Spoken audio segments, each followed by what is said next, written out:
అటువంటి జంతువుల యొక్క కొవ్వు అవశేషాలు ఉన్నటువంటి నేతితో తయారు చేసిన ప్రసాదాలని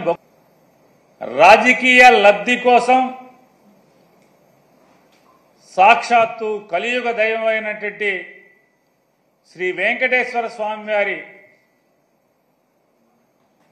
ఆలయ మహత్యాన్ని, తిరుమల తిరుపతి దేవస్థాన పవిత్రతను, తిరుమల తిరుపతి వెంకటేశ్వర స్వామి వారి నైవేద్యమైనటువంటి లడ్డూ ప్రసాదాన్ని కూడా దుర్మార్గంగా రాజకీయాలకి వాడుకుంటూ ఒక పవిత్ర దేవాలయాన్ని ఉన్నటువంటి హైందవ ప్రజల యొక్క ఆరాధ్య దైవమైనటువంటి వెంకటేశ్వర స్వామి వారిని కూడా రాజకీయాల్లో భక్తుల మనోభావాల్ని దెబ్బతీసే స్థాయిలో ముఖ్యమంత్రి హోదాలో ఉన్నటువంటి ఒక బాధ్యతాయుతమైనటువంటి పదవిలో కూర్చున్నటువంటి నారా చంద్రబాబు నాయుడు గారు తిరుమల తిరుపతి ఆఫీసర్ గారిని పంపాము, దీంట్లో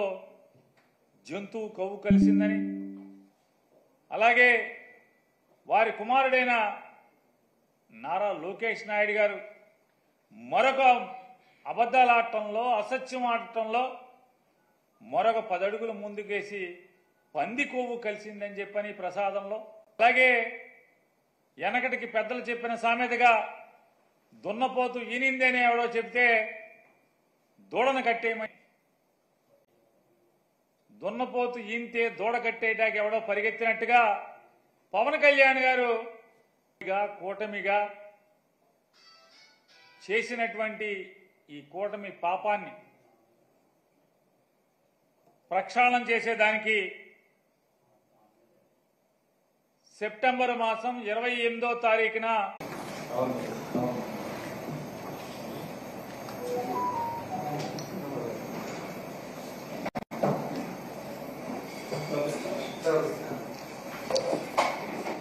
ముట్టుకోకూడదా గోపి సార్?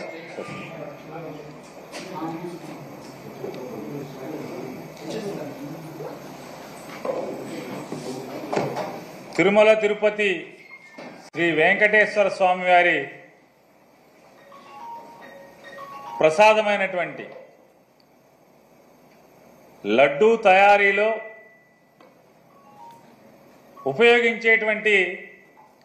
ఆవు నెయ్యిలో జంతువుల యొక్క కొవ్వు కలిసిందని,